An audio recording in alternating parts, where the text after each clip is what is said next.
One, two, three, audio testing. One, two, three, audio testing. It is now 8:38 and I cannot wait any longer. Welcome everybody. Welcome to today's class.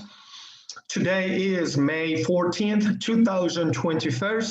Let me welcome Casas, Valentina, Majo, which she will be with us in about a minute.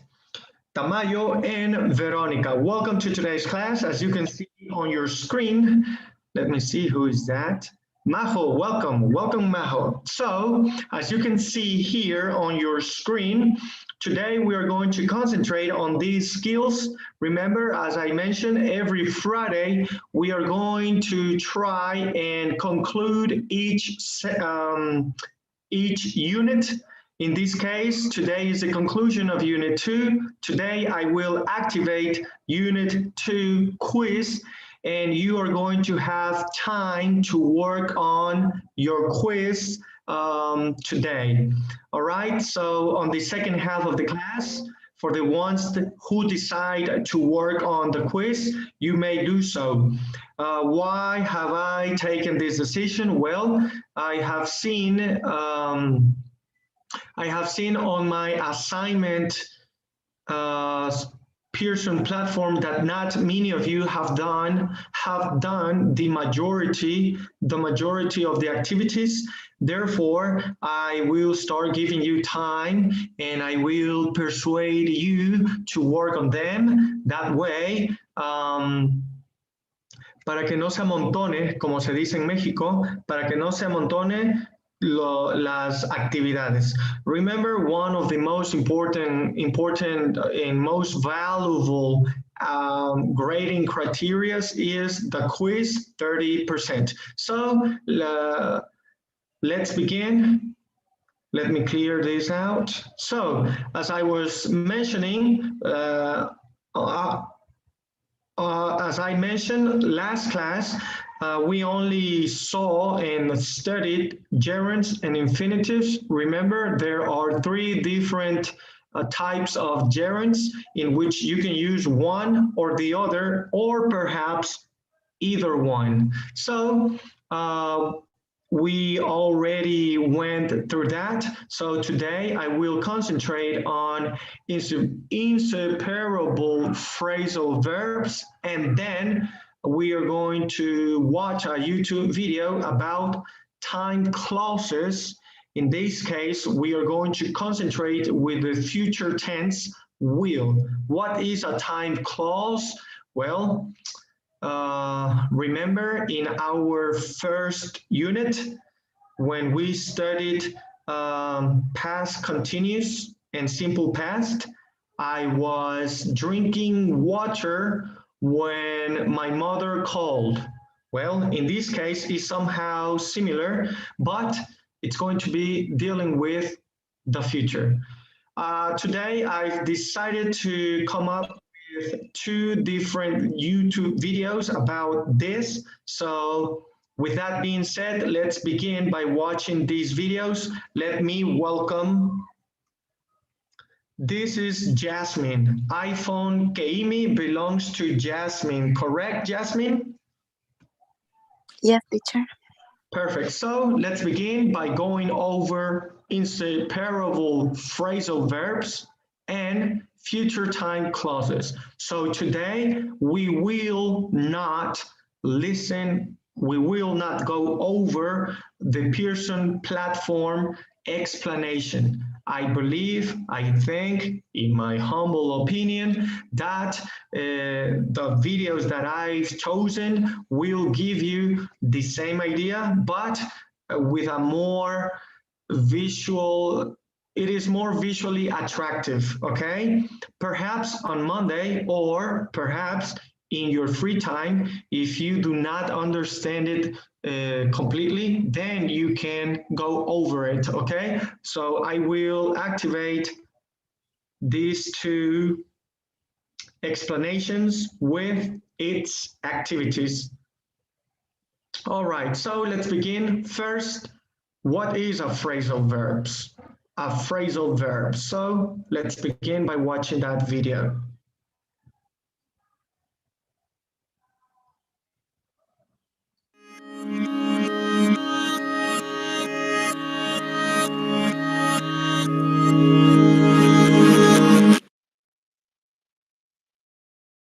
Hola, bienvenidos a English Secrets. Hoy vamos a ver uno de los aspectos más difíciles, pero más necesarios del inglés, los phrasal verbs. Los phrasal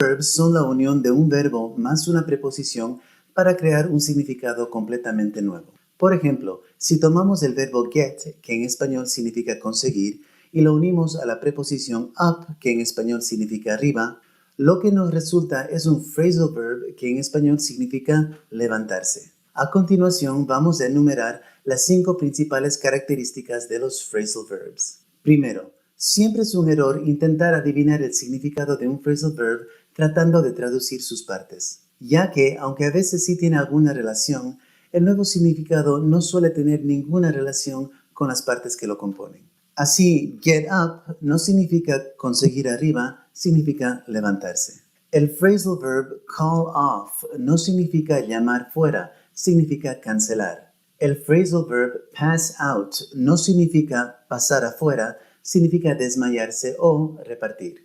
Así que, como vemos, la mejor manera de abordar los phrasal verbs es tomarlo como vocabulario nuevo, aprenderlo junto a sus nuevos significados y usos, y tal como hacemos para aprender vocabulario nuevo en inglés, pues hay que memorizar. Segundo, la gran mayoría de phrasal verbs tienen más de un significado. Así, el phrasal verb go on puede significar continuar. He went on speaking for 2 hours. Él continuó hablando por 2 horas. Pero también puede significar suceder, como en something strange is going on here. Algo raro está sucediendo aquí. Así que es útil aprenderse todos los usos de los phrasal verbs para usarlos y entenderlos correctamente. La tercera cosa que hay que mencionar acerca de los phrasal verbs es que casi todos ellos cuentan con un sinónimo que no es un phrasal verb. Por ejemplo, give up significa rendirse, como en the bank robber gave up after he was shot. El ladrón de bancos se rindió después de ser disparado. Sin embargo, igualmente puedo decir the bank robber surrendered after he was shot, porque give up y surrender son sinónimos. Para aquellas personas que digan, ¿para qué me voy a aprender los phrasal verbs si puedo usar los sinónimos? Tienen que saber que los phrasal verbs son mucho más utilizados por los angloparlantes del mundo, y es por eso que aprenderlos es indispensable. Cuarto, aunque la mayoría de phrasal verbs consta de un verbo más una preposición, es decir, de 2 partes, existen algunos phrasal verbs que van a constar de 3 partes. Algunos ejemplos son look up to, que significa admirar. Your son looks up to you. Tu hijo te admira. Put up with, tolerar. I'm not going to put up with this disrespect. No voy a tolerar esta falta de respeto. Live up to, estar a la altura de. This restaurant lives up to its reputation. Este restaurante está a la altura de su reputación. Con estos phrasal verbs de 3 partes, no se puede omitir ninguna de las partes ya que es una sola unidad. Y tampoco se pueden separar, lo cual me lleva al último punto que quiero cubrir. Quinto, separable and inseparable phrasal verbs. Todos los phrasal verbs se pueden dividir en 2 columnas, separables e inseparables. For example, el phrasal verb wake up es un separable phrasal verb. Si yo quiero decir despiértale a tu hermano, tengo 2 opciones. Puedo decir wake up your brother o puedo decir wake your brother up. Ambos son correctos. En el segundo caso he colocado el objeto en la mitad. Esto se puede hacer porque este phrasal verb es separable. Sin embargo, si en vez de decir despiértale a tu hermano, quiero usar el pronombre y decir despiértalo a él, el pronombre tiene que ir en la mitad. Tiene que ser wake him up.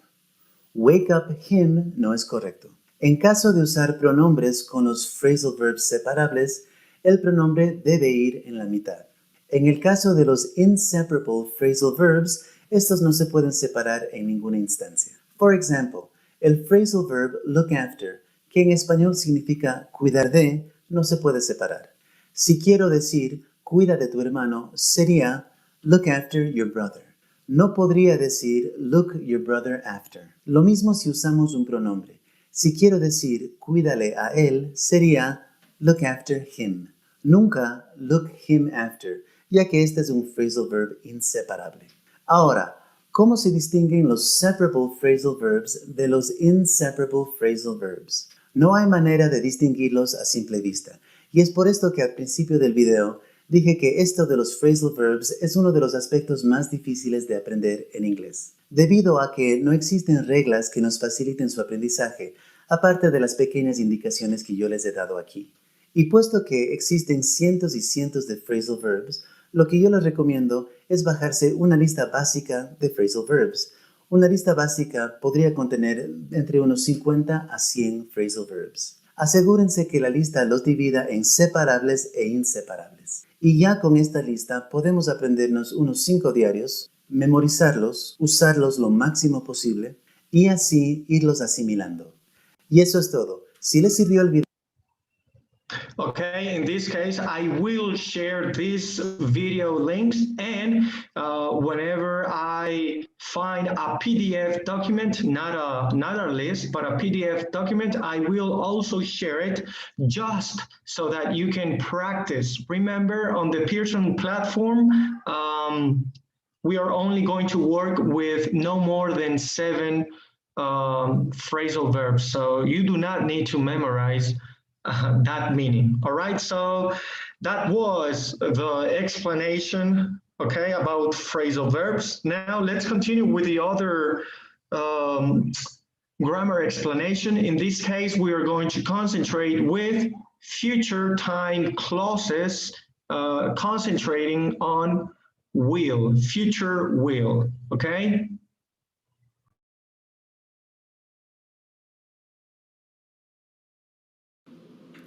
In this video, I'm going to talk about clauses. First, I will give you an example sentence.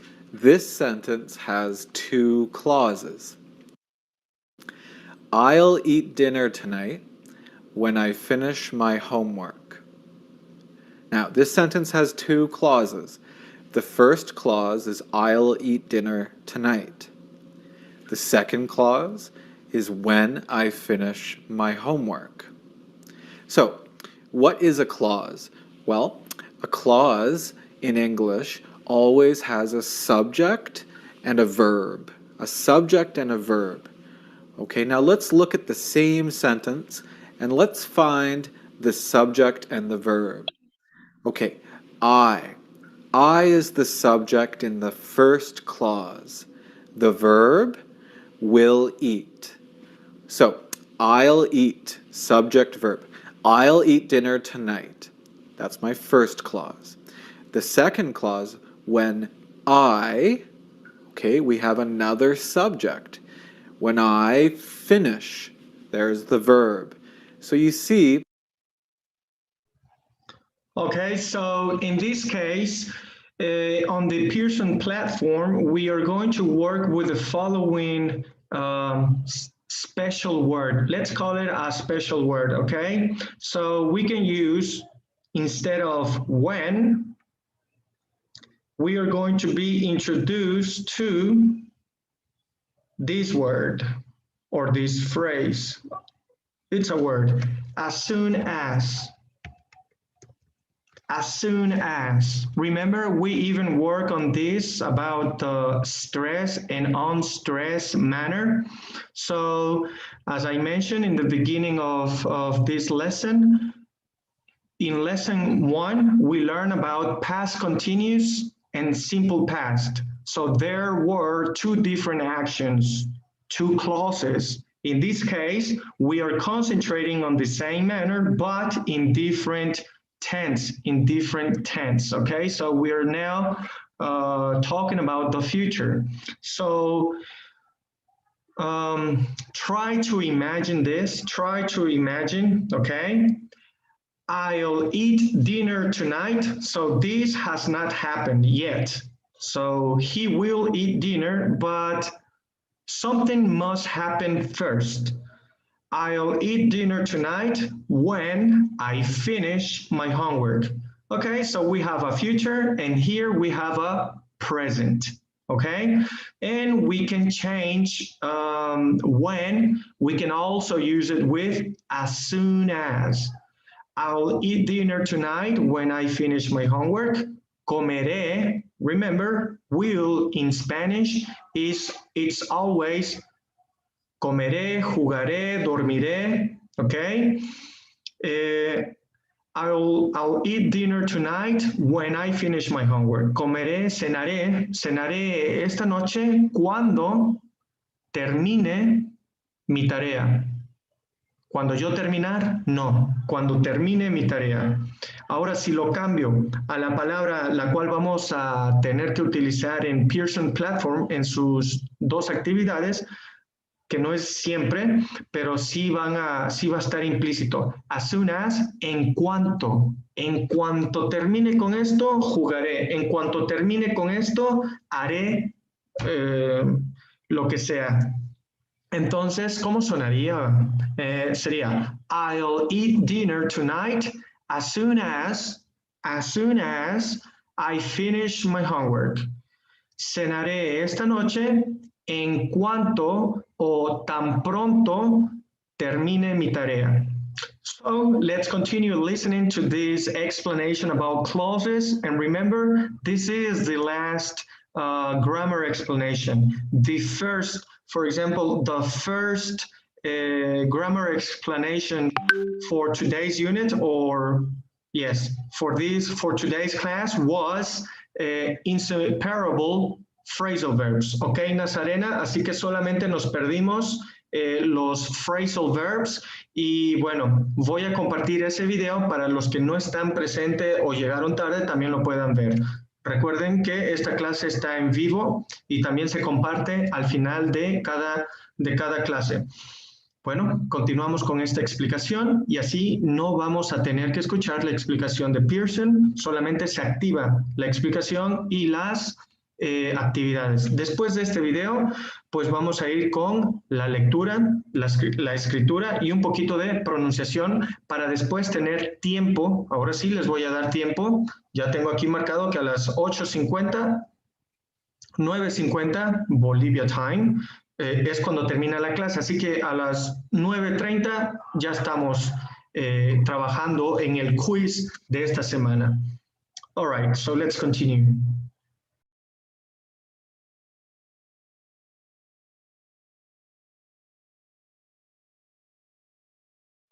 We have a subject verb and then subject verb. This is a clause. A clause has a subject and a verb. And in English, clauses are very important. We always need a clause in a sentence. We always need a subject and we always need a verb. Now, let's talk about what kind of clause is in the sentence I gave you. Well, I'll eat dinner tonight. This is the main clause of my sentence. This is the main information.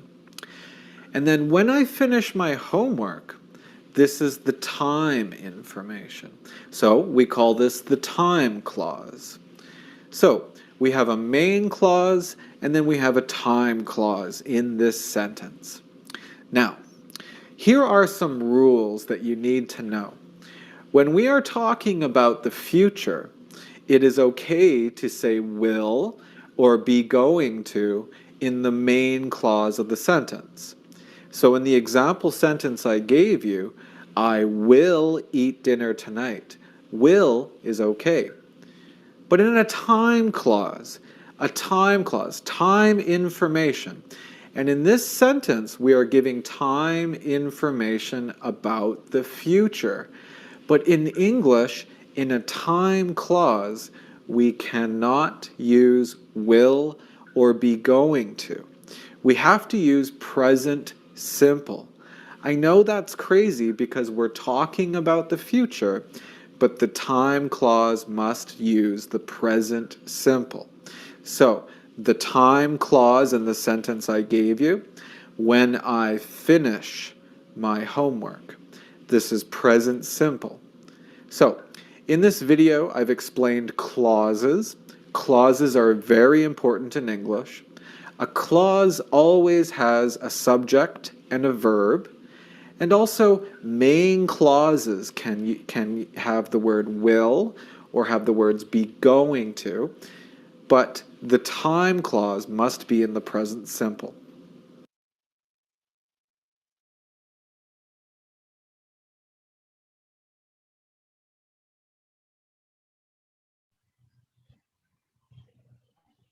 Okay, so that was interesting. There you had it.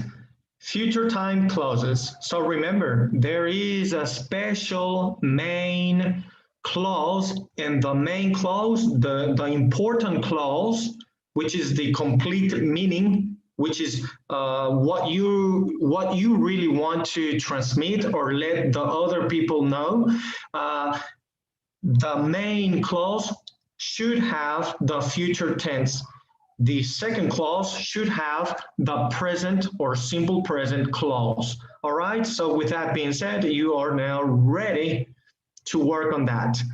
Here on the pronunciation, we are basically just going to concentrate on phrasal verbs and how to pronounce them. Remember, we always stress and unstress words. In this case, in a phrasal verb that contains a verb,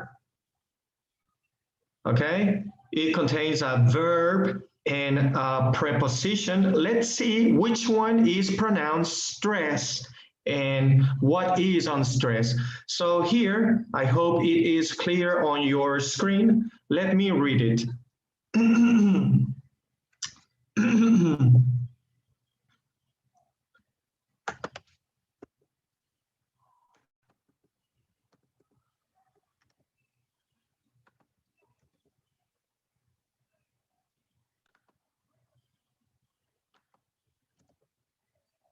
Okay, prepositions are normally on stress. Prepositions such as at, of, so those are the prepositions, okay?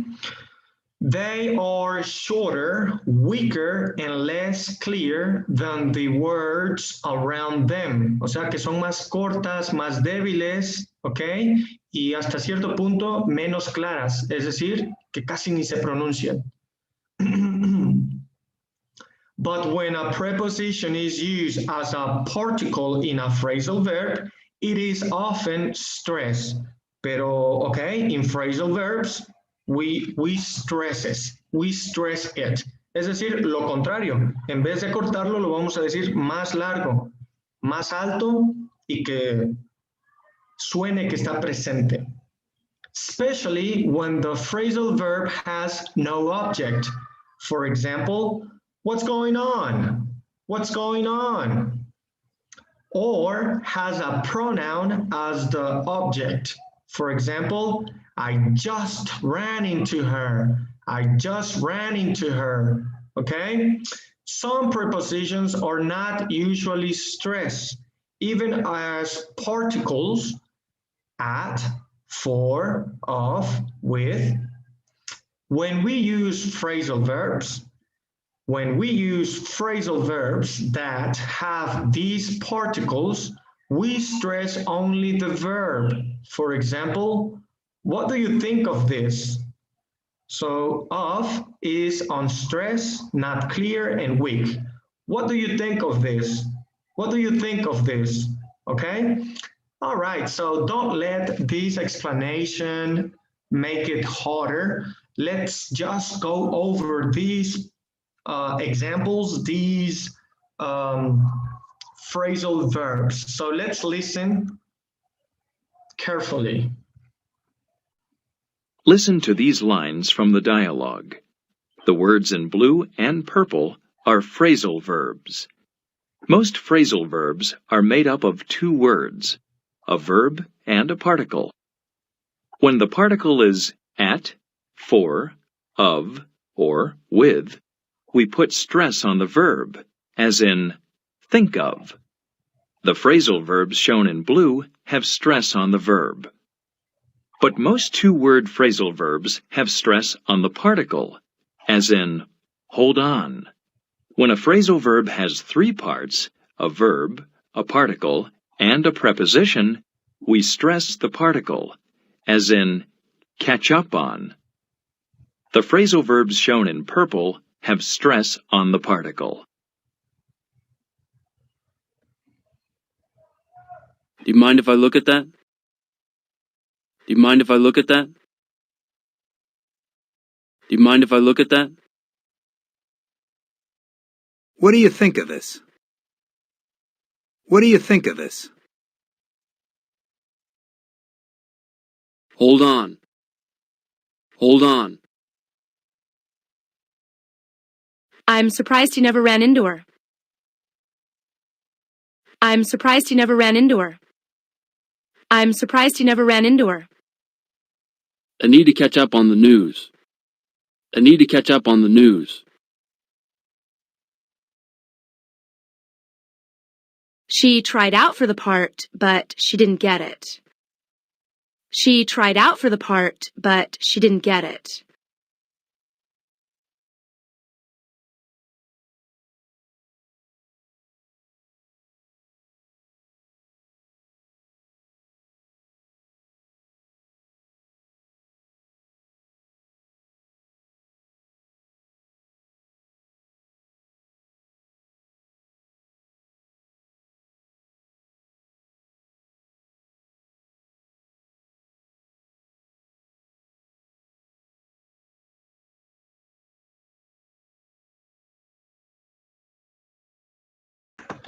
Okay, so now let's move on. Let's move on to another explanation or another phonetical aspect of this phrase going to. Okay, so the pronunciation. Before we begin, let's go over the information. So here we pronounce going to as gonna only when it is used before another verb to refer to the future. As in Nick is going to talk to Talia, perhaps we can change it into Nick is gonna talk to Talia. We do not reduce going to when going is a main verb and to is a preposition before the place or event someone is traveling to, as in Nick is going to the Gowner building. Okay, so let's break this down so it can be calm, so it can be easier. So let's play number one. When going to is used before another verb to indicate the future, we often pronounce it gonna. For example, they're gonna win. If going is the main verb in a sentence, we do not use this pronunciation. For example, she's going to a party. Listen to these lines from the dialogue. The main verb going is marked in blue. The phrase going to with future meaning is marked in purple. Okay, so here we only need to identify, is it going to as in future or is it going as in the verb go, but with ing, meaning present continuous, present progressive, yendo, yendo, okay? But in Spanish, the phrase or the utterance should be translated differently. Okay, so let's pay attention to the following phrases. So, how's it going?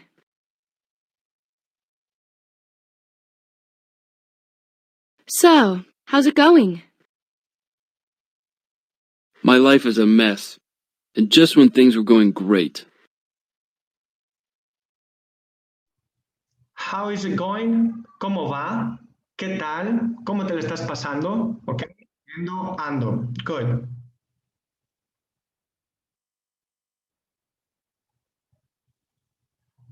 All right, let's continue with number 2. My life is a mess and just when things were going great. Justo cuando las cosas iban genial, estaban mejorando, estaban bien. ¿Ok? No estoy utilizando ningún futuro, por lo tanto, no lo cambio a gonna. Usualmente cuando tengo un futuro con going to, después de going to ya viene mi verbo. Y eso es todo, no es rocket science. I'm going to the team office to talk to the coach. Okay, so here no hay verbo. Esto es un equipo. Así que I'm going to the team office to talk to the coach. Voy a la oficina, okay? No es voy a ir a la oficina. Good. Let's continue. Do you think the Soccer Federation is going to suspend him from playing? So here, yes, we change it because we have going to, and then we have a verb. But the main goal of Pearson Platform and Unit 2 is not to recognize, to identify if it's a verb or a noun, or when should I change it into gonna.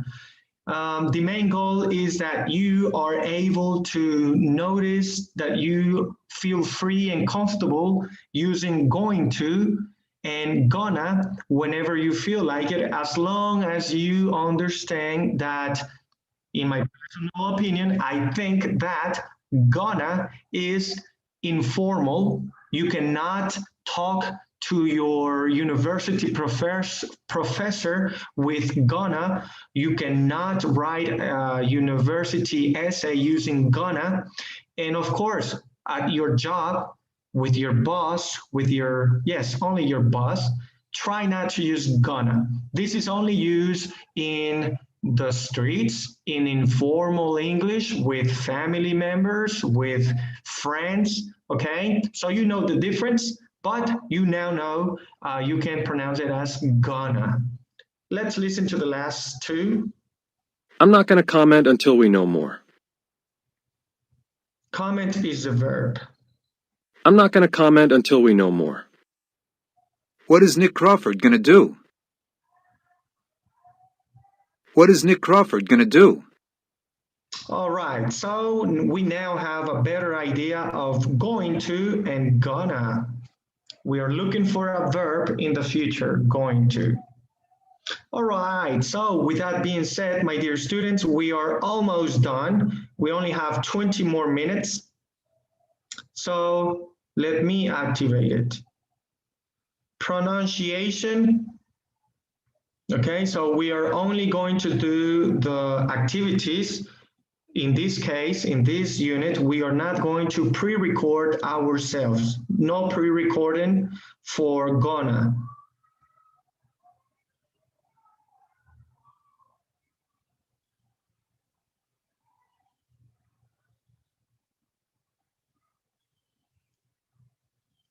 Good. Teacher, Yes. una preguntita. Yes. Los assignments y todo eso lo puso hasta el día 23, ¿no? Yes, me di cuenta que no hemos trabajado y pues para que no nos that way we won't go bananas, para que no nos pongamos locos en este fin de semana, les di una semana extra. ¿Qué tal? Thank you, teacher. Nada, claro. Thank you, teacher. Yes, ya sé que están en exámenes, así que... Yes, teacher. Altísimo examen. Claro. Bueno, mis chicos, entonces, bueno, terminemos estas 2 últimas habilidades, que es la lectura y la escritura, para que sí tengan 20 minutos de la clase, para que puedan trabajar en su quiz, si es que deciden hacerlo hoy. Si no, recuerden, tienen hasta el domingo 23, si no mal me equivoco, para decir, ok, tengo un chance y voy a hacer el examen, ya que cuando lo abres, se abre un cronómetro de 55 minutos. Good. So, reading. Vamos a ver qué tenemos el reading y ya tenemos, we have 2 methodologies, we have 2 techniques to obtain, acquire information, skimming and scanning. All right, but in this case, we have a pre-reading. So let me zoom in. different cultures. Different cultures have different naming traditions. How much do you know about naming customs? Read the sentence, choose true or false. Okay? Naming culture.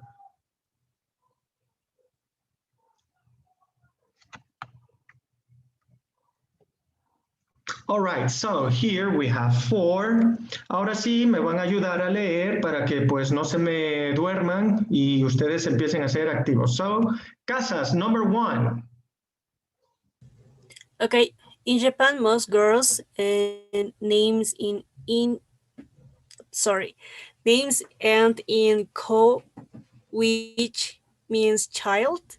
True or false? I don't know. Perhaps it's true. Yeah, I don't know either, so true, okay? So ko means child. All right, number 2, let's go with Valentina. In Hispanic cultures, most people have 2 family names. True. Yes, for example, me, my name is Juan Alfredo. What about in Bolivia? ¿Usualmente tienen 2 nombres? Yes, teacher. Ah, exacto, con María José. María José, ajá, Majo, perfect. Conmigo igual, teacher. Ah, Tamayo, tus 2 nombres, por favor. Nicolás Tadeo, lamentablemente. No, suena bien. No, no combina para nada. No te preocupes, don't worry. And which one, how do you prefer to be named as? To be named as? Nicolás. All right, Nicolás, can you continue with number 3? Sure. Jones is the most common last name in the United States. I think true. All right, so here is no right or wrong answer. This is just to guess. And number 4, let's go with Majo. Are you there? Yes, teacher. All right. In China, the number of brush strokes it takes to write a name is important. It's false. Okay, so we will see on today's reading article. So let's see how it went.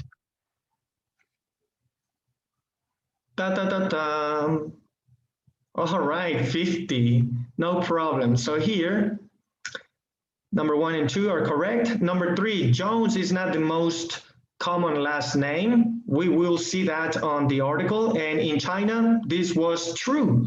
In China, the number of brush strokes it takes to write a name is important. Huh, interesting. So let's go to the actual artículo. Okay, so this vocabulary, this is on your own. So let's go to the actual reading.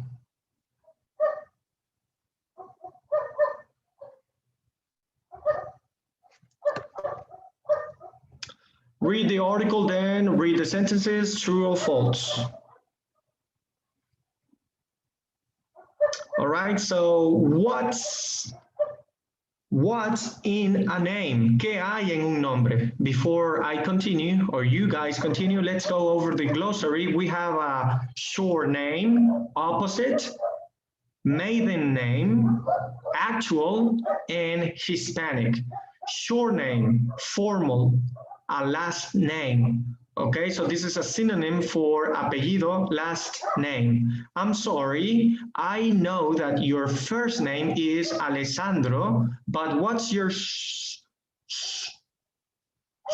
oh my God, no puedo soltar la lengua. Short name. Sí, porque surname no suena correcto. Entonces la S suena como short name.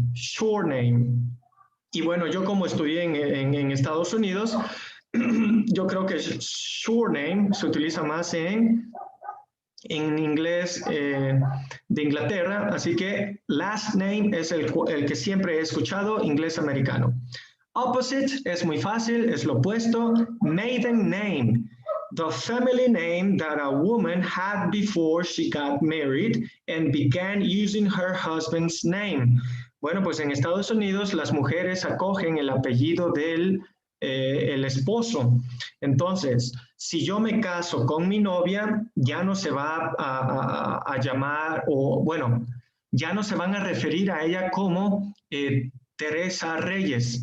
Y si hablamos en inglés, digamos que ella era maestra, antes de casarse sería Mrs. Reyes, pues no está casada.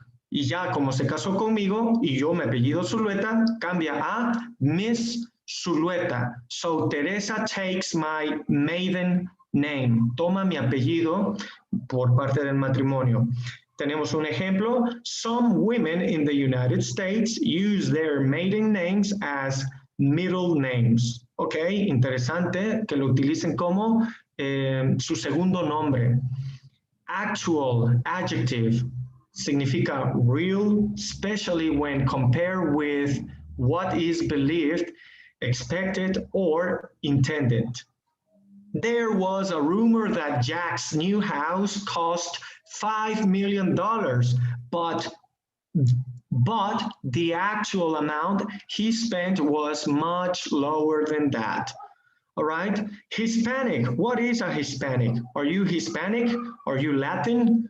All right, so let's go over this. From or relating to a country where Spanish or Portuguese is spoken.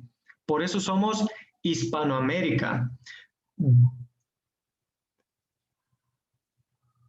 The Hispanic families in our neighborhood come from countries like Colombia, Ecuador, and Brazil. Good. So, Hispanoamérica, en su caso sería todo menos una pequeña isla donde hablan francés. De hecho, tiene el nombre de francés, pero no lo recuerdo. Muy bien. Incluso Brasil cuenta como un país hispanohablante. Good. Provienen del latín. Right. All right. So here we have a beautiful 1, 2, 3, 4, 5, 6. We have a beautiful 6-paragraph essay article, and we are going to go over it. So, skimming and scanning, voy a dar 30 segundos para ver cuánta información obtienen. 30 segundos, lo quito y hacemos preguntas. 30 seconds.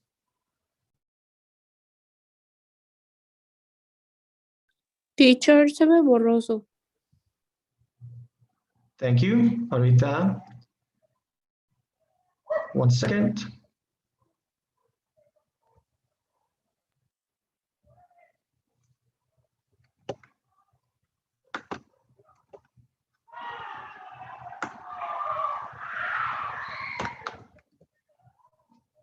Okay, I hope it is now clearer. Clear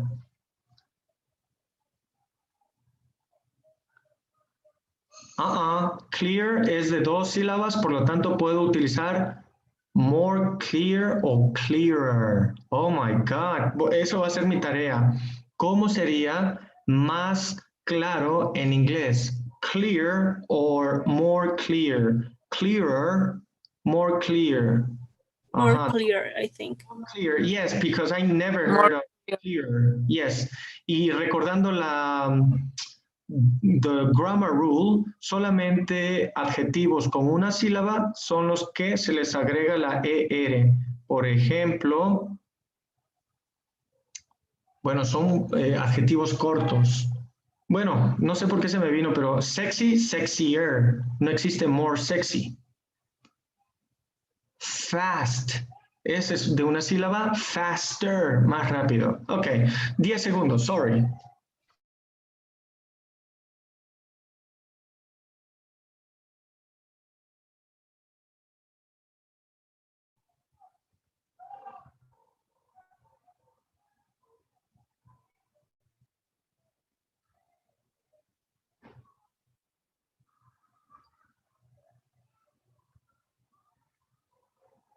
Okay, so I need I need a brave student to tell me more or less what do you think this article is going to talk about? Mr. Zulueta, could I try? Is this Casas? Yeah. Go ahead. Okay. I think that the article talks about the names and the surnames, how the culture, the countries, and the place influence to the names exactly. So, for example, in one part of the article says that in countries like from Asia, for example, the meaning of the name is from the nature or something like that. In Spanish country, for example, the people used to get two surnames, one of them from the mother and the other one from the father, and something like that. I got that information from the article. Yes, I agree with you. Furthermore, if I may add, back at my university bachelor's, one of my teachers told me that specifically for our last names and specifically for Mexicans who are straight or somehow were mixed with the Spanish culture back then, the last names also deal with a great part of what that family or what that person is influenced by. For example, la familia de la Fuente, pues se apellidan de la Fuente, pues una, porque tenían una fuente o tienen muchas fuentes. Los Olivos, igual y tenían muchos olivos, una plantación de olivos, y así sucesivamente. So that was interesting. Thank you very much. So let's go to this article para que les deje ya los últimos 20 minutos. Number 1, Casas. Number 2, Valentina. Number 3, Majo. Number 4, Tamayo. Number 5, Verónica. And number 6, Jasmine. ¿Sí se ve claro para que puedan leer? Yes, it is. All right, go ahead.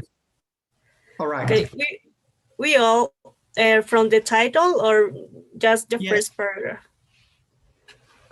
Okay, we all come into the world with a name, usually two names. Most people have a first name, given name, and a surname, last name, or family name.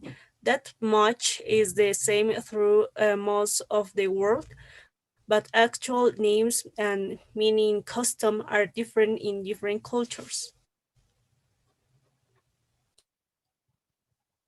Valentina, number 2.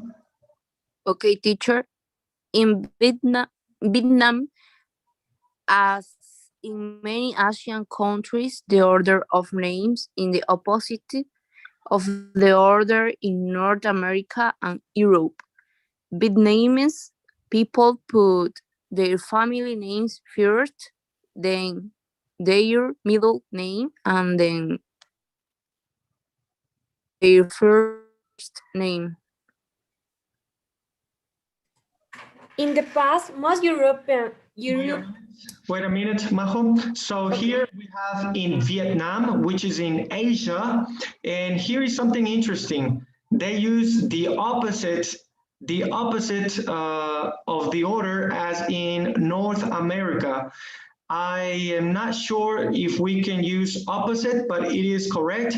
What I'm trying to say is that Asia is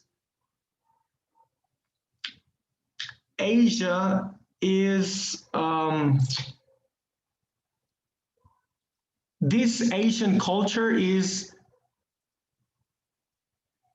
was first before the American culture. So opposite, no, maybe they are using the correct way and we are using the incorrect or backward name order. So that's quite interesting. Okay, so pronunciation, Asian countries, Vietnam. All right, so let's continue, Majo. Okay, teacher. In the past, most European short names identified a location. Atwood, same near a forest. An occupation, baker, same person who makes bread. Or a relationship, Johnson, same Johnson. Johnson.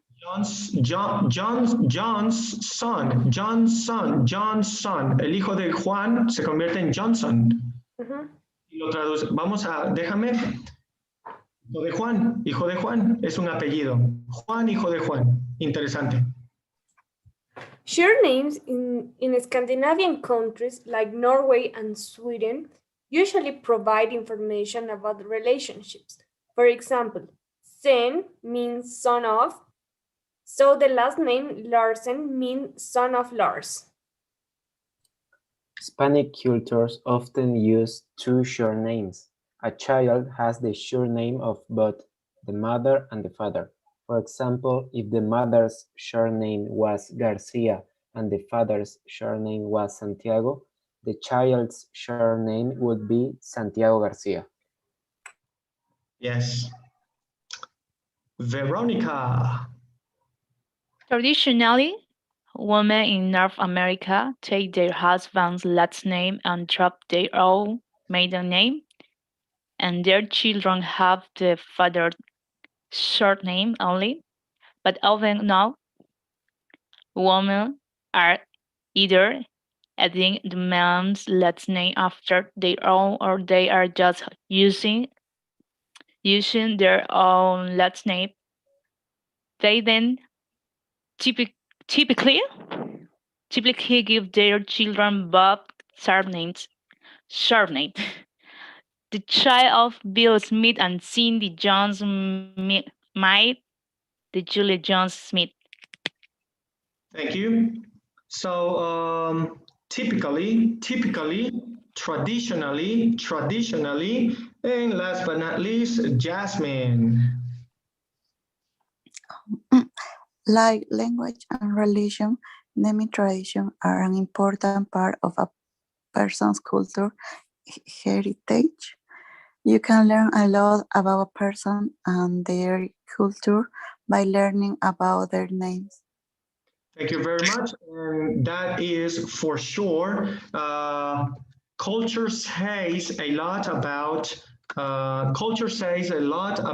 language. So, as I promised, and we are on time, we are basically finished. All I have to do is remind you that I am going to activate today's activities and the Unit 2 quiz. All you have to do is answer the poll, la encuesta, very important. Remember, if you have presentaciones que no han mandado, lo pueden hacer.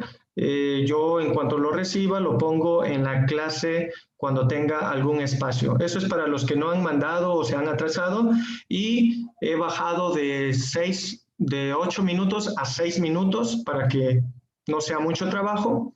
Y bueno, with that being said, I have nothing else to add, but to wish you a bon weekend, have a great weekend, enjoy it. Just enjoy life, okay? Thank you very much. I'll see you on Monday. Answer the poll, please, and feel free to log off and concentrate on your activities. That should be all. Thank you.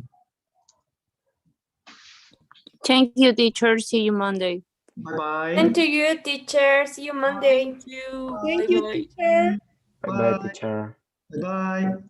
Teacher, and what about a quiz? Who is this? Nazarena.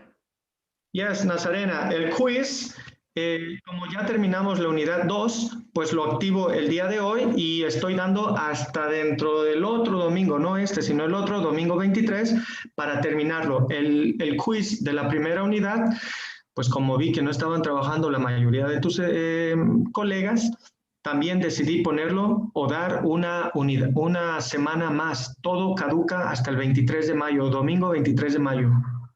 Okay, teacher. Thanks. Thank you. Bye. Bye-bye. Teacher, I have a questions about one of the assignment. I don't know if you could you help me? Yes. Wait. In,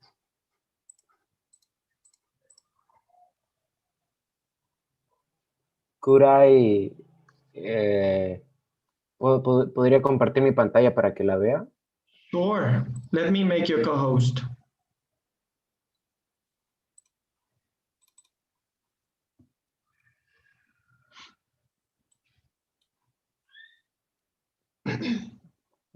Compartir.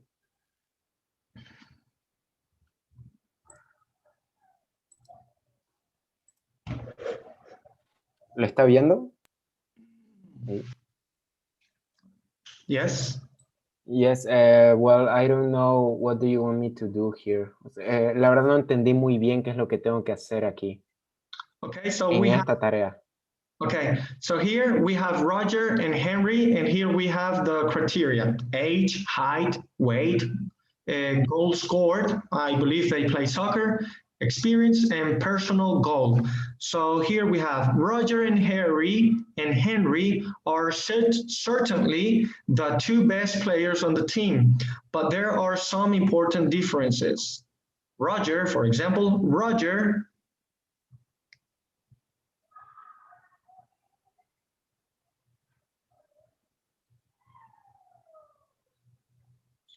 well, is experience. Roger is experience. So you need to conjugate the verb in the, well, in this case, the verb be. So is Roger is, and the verb stays the same, experience. Is experience, but should I use the comparisons with us or no? Okay, all right, so I missed that. Yes, so complete the paragraph. So here, but there are some important differences. Roger, let's see the experience. 5 years, so Roger is less experienced than Henry. So Roger, Roger is not as experienced as Henry. Is not as experienced. Ok. Me guío con el verbo, lo tengo que conjugar con el verbo, con el be con el verbo y poner el as o el is not. Y teniendo en cuenta estas dos criterias. Claro, el cuadro de ahí. Voy a tomar una captura de pantalla de esto y voy a poner las primeras 3 respuestas para que tus otros compañeros tengan una idea. Claro, ya perfecto, teacher. Ahora, Y también tenía yes. otra, puso varias, ¿no? Varias tareas. Y hay algunas que directamente no salen para enviar, son como para hacer memoria, ¿no? O explicaciones. Son como explicaciones, pero no hay forma de enviar, entonces quedan igual todavía en las tareas, pero no hay problema con eso, ¿no? Si no tienes submit, lo dejamos. Ya, es que queda ahí nomás como que sigue pendiente la tarea. Es como que no lo hubiera hecho, pero no hay para enviar, es solo para recordar más o menos. Sí. Ya, perfecto. Eso era nomás, teacher. Gracias. Thank you. See you on Monday. Bye. See you on Monday. Bye. Have a good night. You too.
Thank you, Stefania. I will send you a private message. Thank you. Don't worry about it. Thank you.